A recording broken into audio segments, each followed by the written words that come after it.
Hello' নমস্কাৰ জহাৰ মোৰ YouTube চেনেলত আপোনালোক সকলোকে স্বাগতম জনাইছোঁ আৰু মই আজি পোনে পোনে সকলোৱে জানে জনপ্ৰিয় কণ্ঠশিল্পী আচুৰ্য বৰপাত্ৰদাৰ বিয়া যিহেতু আজি তেওঁৰ জোৰোণৰ কাৰণে গ'ল আৰু অহাকালিলৈ তেওঁৰ বিয়াত বহিব তেওঁ দৰা সাজেৰে কইনা আনিবলৈ যাব যিহেতু বৌ তেওঁৰ আজি এই জোৰোণলৈ গ'ল যোৱাৰ পিছত মোৰ কিছু দেৰি হ'ল আপোনালোকক দেখাবলৈ চেষ্টা কৰি তাত কেনেধৰণে প্ৰস্তুতি চলাইছে প্ৰস্তুতিবোৰ বা কি ধৰণে সজাই পৰাই ৰাখিছে সেই বস্তুবোৰ আপোনালোকক দেখাবলৈ গৈ আছোঁ আৰু কালিলৈতো বিয়া তো ব'লক আগলৈ গৈ থাকক কি দেখোঁ চ' গাইজ ইয়াত দেখি আছে আচুৰ্যদাৰ ঘৰলৈ যোৱা ৰাস্তা এই এনেধৰণে কাষে চূণবিলাক লগাই থৈ দিছে তো আমিও এই ৰাস্তাৰে গৈ আছোঁগৈ তো আপোনালোকে কেতিয়াবা আহিলে যাব পাৰিব এই ৰাস্তা এনেধৰণে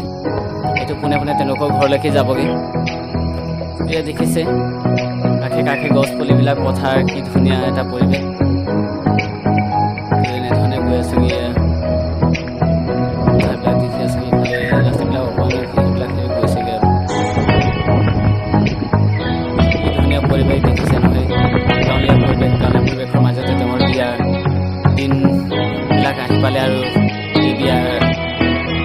বিয়াত বহিব লগা হৈছে এনেকুৱা ডাঙৰ আৰ্টিষ্টবিলাক যদি আমাৰ গাঁৱলীয়া পৰিৱেশত বিয়া পাশত বহিব লগা হয় কিমান ধুনীয়া লাগিব সঁচাকৈ ভাল লাগিছে গাঁৱলীয়া পৰিৱেশত এয়া গৈ আছোঁ আৰু বৰ বিশেষ দূৰ নাই এনেকুৱা ধৰণৰ আৰু কিছু সময়ৰ পিছত আমি ঘৰ পাম এয়া দেখিছে তেওঁৰ যি বিয়াৰ পেণ্ডেল বনাইছে পথাৰবিলাকতে বনাইছে ইমান ডাঙৰ এৰিয়াত বনাইছে দেখিবলৈ পাইছে আমি অলৰেডি পালোঁৱেই এয়া দেখিছে পেণ্ডেল দেখিবলৈ পাইছে পেণ্ডেলৰ সেইবিলাক কামত লাগি আছে এতিয়ালৈকে সম্পূৰ্ণ হোৱা নাই হৈ আছে এয়া দেখিছে আচুৰ্যদাৰ ঘৰ আহি পালক এয়া পদূলি এয়া দেখিছে চাৰিওকাষে ৰাস্তা কাষে কেনেকৈ সজাই তুলিছে ইমান ধুনীয়া আটকটকীয়াকৈ আৰু এয়া দেখিছে আচুৰ্যদা বহি আছে চোতালতে আৰু এই আচুৰ্যদা আৰু তাৰ ককাক মনটোতে বহি আছে এয়া দেখিবলৈ পাইছে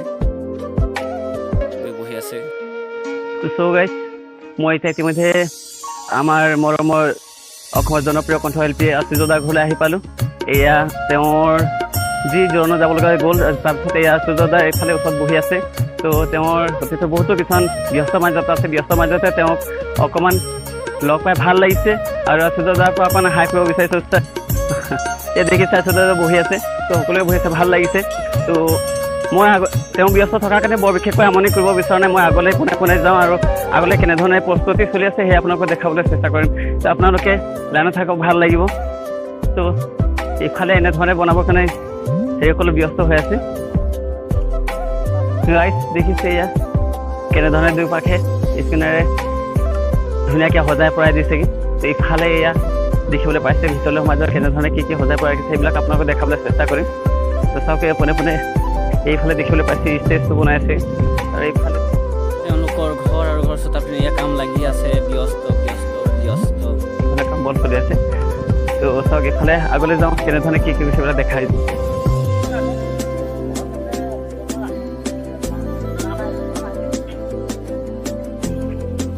এয়া ভাত খোৱা কেণ্টিন ৰুম বনাইছে এফালে ভাত খোৱা জেগা কিমান ডোখৰ দেখিবলৈ পাইছে কি ধুনীয়া আটকটকীয়া কৰিছে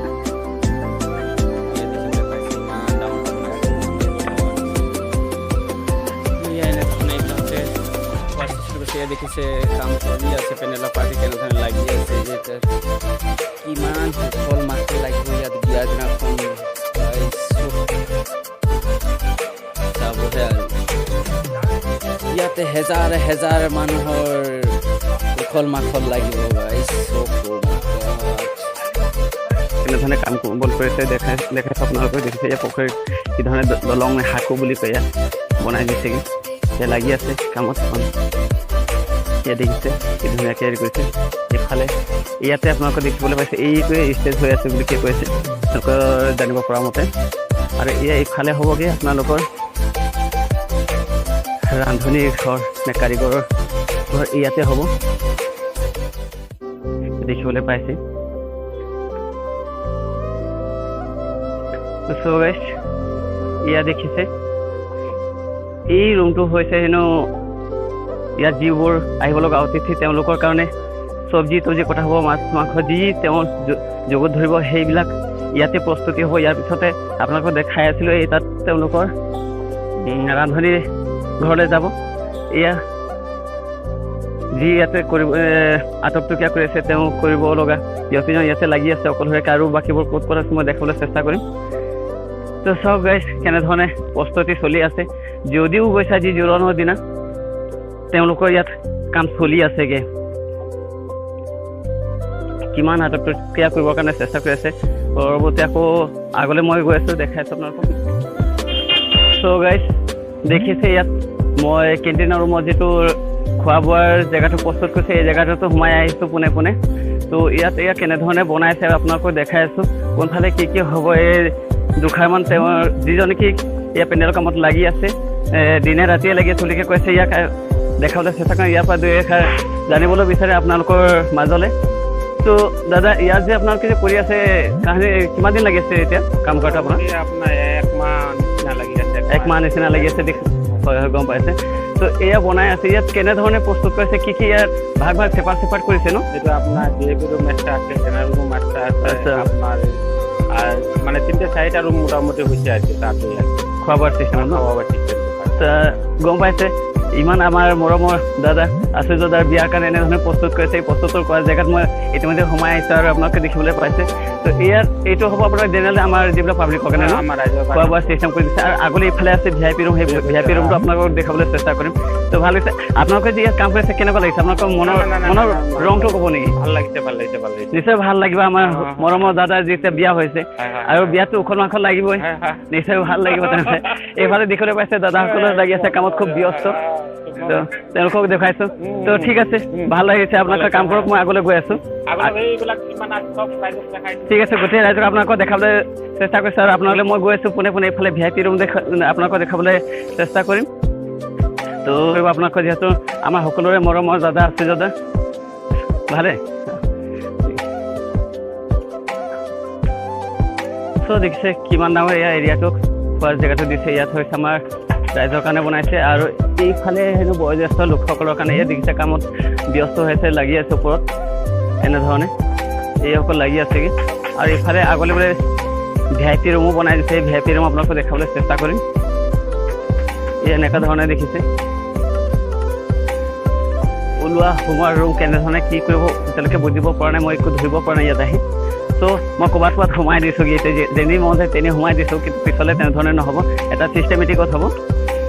ইয়াত দেখিছে এইটোৱে হ'ব হেনো VIP ৰুম খোৱা বোৱাৰ ছিষ্টেম। তো আগলৈ আৰু ক'ত ক'ত কেনেধৰণে কৰিছোঁ মই দুয়োটা আপোনালোকক দেখাবলৈ চেষ্টা কৰি আছোঁ।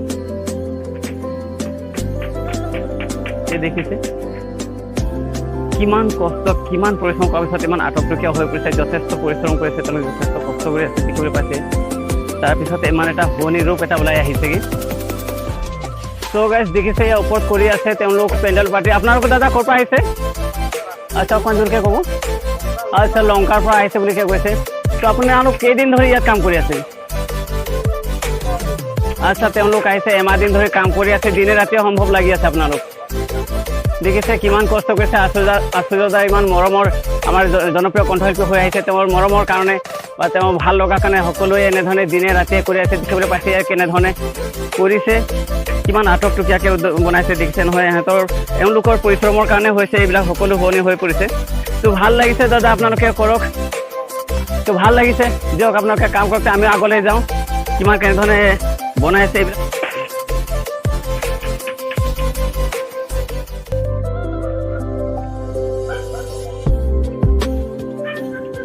মই এতিয়া ইয়াৰ পৰা যাওঁগৈ, ইয়াৰ পৰা মই ভিডিঅ'টো ইমানতে সামৰণি কৰিব বিচাৰিছোঁ। তো দেখিছে ইয়াৰ বাহিৰৰ কাগজবোৰ কেনেধৰণে সজাই পৰাই ৰাখিছে, এই বস্তুটো আপোনালোকক দেখুৱাই দিছোঁগৈ।